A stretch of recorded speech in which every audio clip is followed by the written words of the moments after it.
నమస్కారం. జై Sriram. Welcome to Suman TV. జనవరి 22వ తారీఖున అంగరంగ వైభవంగా రాముల వారి విగ్రహ ప్రతిష్టాపన కార్యక్రమం జరుగుతోంది. అయోధ్యలో ఈ ఘట్టాన్ని చూడడానికి ఎంతో మంది ఉవ్విళ్ళూరుతూ ఉన్నారు. ఎప్పుడెప్పుడా మనం ఎదురు చూస్తున్నటువంటి అద్భుతమైన తరుణం ఇది. ఈ నేపథ్యంలో సర్వత్రా చర్చ జరుగుతున్నది 22వ తారీఖునే ఎందుకు ఎంచుకున్నారు, ఆ రోజునే విగ్రహ ప్రతిష్టాపన కార్యక్రమం ఎందుకు చేస్తున్నారు అని. సాధారణంగా మన సాంప్రదాయాల ప్రకారంగా చూస్తే పుష్యమాసం ఒక శూన్యమాసంగా భావిస్తారు. ఆ మాసంలో ఎలాంటి శుభకార్యాలు తలపెట్టరు.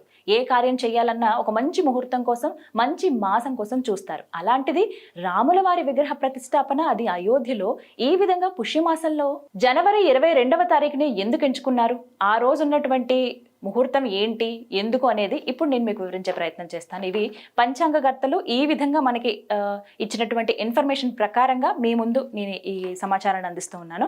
అయితే ఆ రోజున అభిజిత్ ముహూర్తం ఉంది. జనవరి 22వ తారీఖున పర్టికులర్గా టైం చూసుకుంటే 11:51 నుంచి మధ్యాహ్నం 12:33 వరకు ఉంది. మన పురాణాల ప్రకారంగా శ్రీరాముల వారు అభిజిత్ ముహూర్తంలో జన్మించారని మనందరికీ తెలిసిందే. అయితే ఇందులో భాగంగా ఏ ముహూర్తం అయినా కానీ మొదటి నుంచి చివరి వరకు చూసుకుంటే చివరి స్థాయికి వెళ్లే కొద్దీ అది ఇంకా శక్తివంతంగా పవర్ఫుల్ గా తయారవుతుంది అని అంటారు.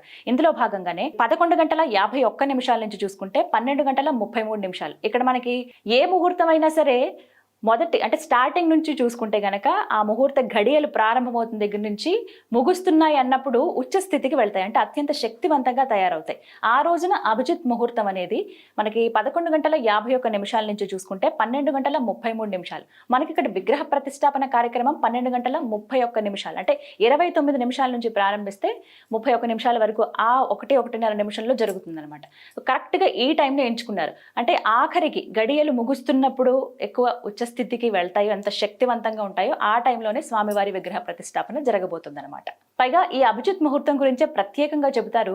ఇక అభిజిత్ ముహూర్తంకి ఇంకొక గొప్ప విషయం కూడా చెప్తూ ఉంటారు. ప్రత్యేకంగా ఆ పరమేశ్వరుడు త్రిపురాసురుడు అనే రాక్షసుని సంహరించింది కూడా ఈ ముహూర్తంలోనే అని అత్యంత శక్తివంతమైన ముహూర్తంగా కూడా చెప్తారండి. ఎందుకు అనంటే త్రిపురాసురుడు ఎవరైతే ఉన్నారో తనకున్నటువంటి వరంతో, శివుడు అనుగ్రహించినటువంటి వరంతో విర్రవీగుతూ ప్రజల్ని ఇబ్బంది పెడుతూ నానా కష్టాలు పెడుతూ ఋషులను మునులను అందరినీ కూడా చిత్రహింసలకు గురి చేస్తూ ఉంటారు. ఈ నేపథ్యంలో వాళ్ళందరూ కూడా పరమేశ్వర నీవే దిక్కు అని చెప్పి పరమేశ్వరుణ్ణి వేడుకుంటే ఆఖరికి నీవే అతన్ని సంహరించగలవు, తనని కట్టుదిట్టం చేసేది నీవే అని చెప్తే ఎన్నోసార్లు అలా వేడుకొనగా మళ్ళీ శివుడే తన భక్తుడు అయినప్పటికీ కూడా, త్రిపురాసురుడు శివుడు భక్తుడు అయినప్పటికీ అయినా సరే ఇంత చెడు ఎక్కువగా వ్యాపిస్తోంది, చెడు ఎక్కువగా ప్రజలకు చేస్తున్నారు, ఇబ్బంది పెడుతున్నారనే ఉద్దేశంతో అత్యంత కష్టతరంతో ఆయన వెళ్ళి త్రిపురాసురుడిని సంహరిస్తారు. అలా సంహరించిన ఘడియలు కూడా అభిజిత్ ముహూర్తమే.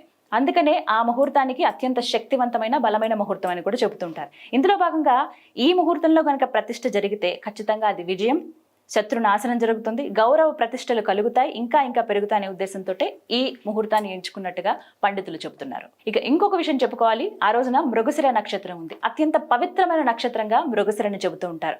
ఈ ఉదయం 3:52 నుంచి 23వ తారీఖు ఉదయం 4:53 వరకు ఉందంటే 22వ తారీఖు ఉదయం 3:52 నుంచి ప్రారంభమైతే 23వ తారీఖున ఉదయం 4:53 వరకు మనకి మృగశిర నక్షత్రం ఉంది. అందుకే ఈ ముహూర్తాన్ని కన్ఫర్మ్ చేసినట్టుగా తెలుస్తుంది. ఎందుకంటే ఒక రోజు పాటు ఏదైనా ఒక నక్షత్రం మనకి 24 గంటల లెక్క మనం చూసుకుంటే కనుక 22 ఉదయం నుంచి టైం ఉంది కాబట్టి కరెక్ట్గా మధ్యాహ్నం సమయంలో 12:30 స్వామివారి విగ్రహ ప్రతిష్టాపన కార్యక్రమాన్ని నిర్ణయించారు. ఇక ఎగ్జాక్ట్గా టైం చాలామంది అడుగుతున్నారు, 12:30 లేకపోతే 12:31 ఇలా అని చెప్పి. ఖచ్చితంగా టైం అయితే ఇక్కడ మెన్షన్ కూడా చేశారండి. మనకు ఆ ఇన్ఫర్మేషన్ కూడా అందించారు పండితులు. 22వ తారీఖున మధ్యాహ్నం 12:29:28 నుండి 12:30:32 వరకు అయోధ్య ప్రాణ ప్రతిష్ఠ కార్యక్రమం జరుగుతుంది. సరిగ్గా ఈ సమయానికి, ఇదే సమయానికి గనక ప్రాణ ప్రతిష్ఠ జరిగితే భారత్ పేరు మారుమోగుతుందని చెప్పి పండితులు ఖచ్చితంగా చెబుతూ ఉన్నారు. ఎందుకంటే ఇది ఒక శుభ ముహూర్తం అని కూడా వాళ్ళు భావిస్తున్నారు. విగ్రహ ప్రతిష్టాపన ముందే పలు కార్యక్రమాలు కూడా చేపడుతూ ఉంటారు. అందులో భాగంగా 18వ తారీఖున వరుణ పూజ, వాస్తు పూజ కూడా నిర్వహించారు. అయితే దిక్కులన్నింటినీ, వాస్తుకు సంబంధించి అంటే కనుక దిక్కులన్నింటికి, అలాగే వరుణ దేవుణ్ణి ఆహ్వానిస్తూ కూడా ఈ పూజ అనేది చేస్తారు. 19న యజ్ఞం, అగ్నిగుండ స్థాపన, నిప్పును పుట్టించి అగ్నిగుండాన్ని స్థాపిస్తారు. అంటే యజ్ఞం కూడా అక్కడ నిర్వహిస్తారనమాట. ఇక 20వ తారీఖున అంటే ప్రారంభానికి ఎప్పుడైతే ప్రాణ ప్రతిష్ఠ జరుగుతుందో దానికంటే ముందు జరిగేటువంటి కార్యక్రమాలు ఇవన్నీ కూడా. 20వ తారీఖున 81 కలశ స్థాపన, కలశ పూజలు, 81 కలశాలలో పవిత్ర జలాలను నింపి వాటికి పూజలు నిర్వహిస్తారు. ఇక 21వ తారీఖున ఎప్పుడైతే ప్రాణ ప్రతిష్ఠ జరుగుతుందో 22వ తారీఖున, అంతకంటే ముందు రోజున అంటే 21వ తారీఖున జలదివాసం జరిపిస్తారు.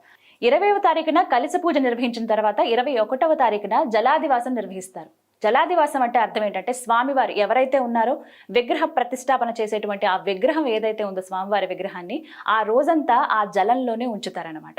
ఇదే ఈ జలాదివాసం అనేది ప్రతి దేవాలయంలో ఏదైతే ప్రతిష్టాపన జరుగుతుందో ఖచ్చితంగా అన్ని చోట్ల ఇది నిర్వహించేదే. అదేవిధంగా ఇక్కడ కూడా స్వామివారిని ప్రతిష్టాపన చేసే ముందుగా, బాలరాముడిని ప్రతిష్ఠించే ముందుగా ముందు రోజు రాత్రంతా కూడా జలంలోనే స్వామివారిని ఉంచుతారనమాట. 21వ తారీఖున పవిత్ర జలాలలో స్వామివారిని ఆ రోజంతా ఉంచిన తర్వాత ఏ రోజునైతే ముహూర్తం ఉంది ఆ రోజున ప్రాణ ప్రతిష్ఠ చేస్తారని మనం మాట్లాడుతున్నామో జనవరి 22వ తారీఖున స్వామివారి విగ్రహ ప్రతిష్టాపన చేస్తారు. ఆ రోజున ప్రత్యేకించి చెప్పుకోవాలి, చాలా అద్భుతమైన అరుదైన ఘట్టం అది. స్వామివారి విగ్రహంలోకి శక్తిని ఆవహింపజేస్తారు. అలా ఆవహింపజేసినంత వరకు కూడా స్వామివారి కళ్ళకు గంతలే కట్టి ఉంటాయి. ఆ తర్వాత గంతలు తీసిన వెంటనే డైరెక్ట్గా ఏ పంతులు గారు కావచ్చు, లేకపోతే ఏ అర్చకుడు కానీ ఎవరు కూడా డైరెక్ట్గా స్వామివారిని చూడరు. ముందుగా స్వామివారికి అద్దంలో స్వామివారి ముఖాన్ని ఆయనకే చూపిస్తారనమాట. ఆ అద్దం పళ్ళును పగులుతుంది ఆ శక్తికి. ఇది చాలా వరకు కొన్ని వీడియోస్లో కొంతమంది చూసే ఉంటారు, ఈ మధ్య తెలుస్తుంది. కానీ చాలామంది వేద పండితులు కావచ్చు, కొంతమంది ఋత్వికులు, వీళ్ళు చెప్పిన మాట ఇది. ఎప్పుడైనా సరే ఏ విగ్రహ ప్రతిష్టాపన జరిగినా వాటిలోకి శక్తిని ఆవహించినప్పుడు, ఆహ్వానించినప్పుడు ఈ విధంగానే జరుగుతుంది. సేమ్ అదే అయోధ్యలో కూడా ఫాలో అవుతున్నారు. ఇందులో భాగంగా కళ్ళ గంతలు తీసిన వెంటనే ఆ అద్దం పళ్ళును పగులుతుంది. అప్పుడు ఆ శక్తి అందులోకి వెళ్ళినట్టుగా. ఆ తర్వాత నార్మల్గా మిగతా వాళ్ళందరూ పంతులు గారితో పాటుగా, అంటే అక్కడ పూజించే అర్చకుడి దగ్గర నుంచి మిగతా వాళ్ళందరూ దర్శనం చేసుకునే భాగ్యం. అంటే ఆ శక్తిని అప్పుడు మనం తట్టుకోగలం. డైరెక్ట్గా చూస్తే ఆ శక్తిని మానవ మాత్రులుగా మనం తట్టుకునే అవకాశమే లేదు. కాబట్టి ఈ విధంగా ఈ క్రతువు అనేది నిర్వహిస్తారు. ఇక వివిధ పూజా కార్యక్రమాలు జరిగిన తర్వాత సాయంత్రం యథావిధిగా అందరూ దర్శనం చేసుకునే వీలుగా ఏర్పాట్లు అనేవి చేస్తారనమాట. ఇది మొత్తం పూజా విధానం. ఆ రోజునే ఎంచుకోవడానికి ప్రధాన కారణం ఏమిటి అని అంటే అత్యంత శక్తివంతమైన అరుదైన ముహూర్తం ఇది. పుష్యమాసంలో వచ్చింది కదా, చాలా మంది సందేహం వ్యక్తం చేశారు అసలు ఈ టైం ఎందుకు తీసుకున్నారని. ఆ రోజు జనవరి 22 అత్యంత పవిత్రమైన రోజుగా భావిస్తూ మన రాముల వారు అయోధ్యలో కొలువు తెరుపుతున్న రోజు ఇది. ఆ రోజున మనం కూడా దర్శించుకుని, వెళ్ళవలసిన వాళ్ళు, వెళ్ళాలన్న ఆలోచన ఉన్న వాళ్ళు, వెళ్ళగలిగే వాళ్ళు వెళ్ళి అక్కడ దర్శనం చేసుకోండి. లేకుంటే ఇంట్లోనే అక్షతలు కూడా మనకి పంపించడం జరిగింది. ఆ అక్షతలతో పూజ చేసి స్వామివారి అక్షతలు మన నెత్తిన జల్లుకుని మనం పుణ్యులం పావలం అవుదాం. విన్నర్గా ఈ విధంగా 22వ తారీఖున ప్రాణ ప్రతిష్ఠ కార్యక్రమాలు జరుగుతాయి. ఇక ఆ తర్వాత నుంచి యథావిధిగా స్వామివారిని మనం దర్శనం చేసుకోవచ్చు. వెళ్ళగలిగే వాళ్ళు, వెళ్ళదలిచిన వాళ్ళు ఆ రోజున వెళ్ళొచ్చు. ఆ తర్వాత రోజు నుంచి దర్శనం ఉంటుంది కాబట్టి అప్పుడు వెళ్ళే అవకాశం ఉన్న వాళ్ళు వెళ్ళండి. లేకున్న వాళ్ళు హ్యాపీగా ఇక్కడే మనం ఉన్న దగ్గరే ఆ స్వామివారిని తలుచుకుని ఎప్పటికైనా మాకు ఆ దర్శన భాగ్యం కలిగించు స్వామి అని వేడుకుని తరిద్దాం. ఇది ఇవాల్టి వీడియో. నమస్తే.